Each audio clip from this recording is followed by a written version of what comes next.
क्या आपने कभी सोचा है कि जिस साधारण से दिखने वाले बेलपत्र को हम हर सोमवार महादेव पर चढ़ाते हैं, उसके भीतर साक्षात शक्तियों का एक पूरा ब्रह्मांड बसता है।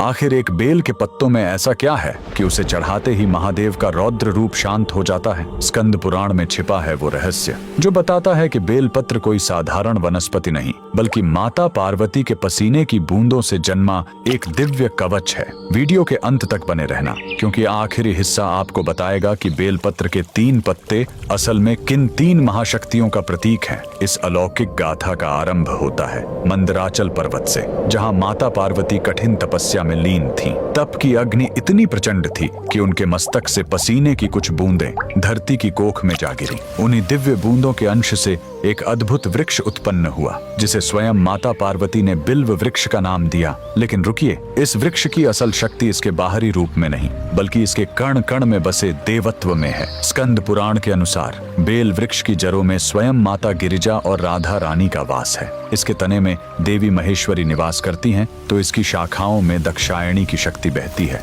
यहाँ तक कि इसके पत्तों में माता पार्वती और इसके फलों में साक्षात देवी कात्यायनी विराजती हैं। क्या आप जानते हैं, इसके नुकीले कांटों में भी करोड़ों शक्तियों का पहरा माना गया है। अब प्रश्न उठता है कि आखिर महादेव को ये इतना प्रिय क्यों है? महादेव का स्वभाव अग्निमय और रौद्र है। वे विष के प्रभाव और ब्रह्मांड की ऊर्जा को अपने भीतर समेटे हुए हैं। बेलपत्र की प्रकृति अत्यंत शीतल और शुद्ध होती है। जैसे ही ये पत्ता शिवलिंग को स्पर्श करता है, यह महादेव की उस प्रचंड ऊष्मा को सोख लेता है और उन्हें परम शांति प्रदान करता है। इसके साथ ही इसके 3 पत्ते कोई संयोग नहीं है। ये साक्षात महादेव के त्रिनेत्र, उनके त्रिशूल और सृष्टि के त्रिदेव ब्रह्मा, विष्णु, महेश के प्रतीक माने जाते हैं। शिव पुराण कहता है कि जो भक्त एक बेलपत्र भी श्रद्धा से अर्पित करता है, उसके 3 जन्मों के पाप ऐसे नष्ट हो जाते हैं जैसे अग्नि में तिनका। यह केवल एक पत्ता नहीं, बल्कि भक्त के पूर्ण समर्पण का हस्ताक्षर है। तो अगली बार जब आप बेलपत्र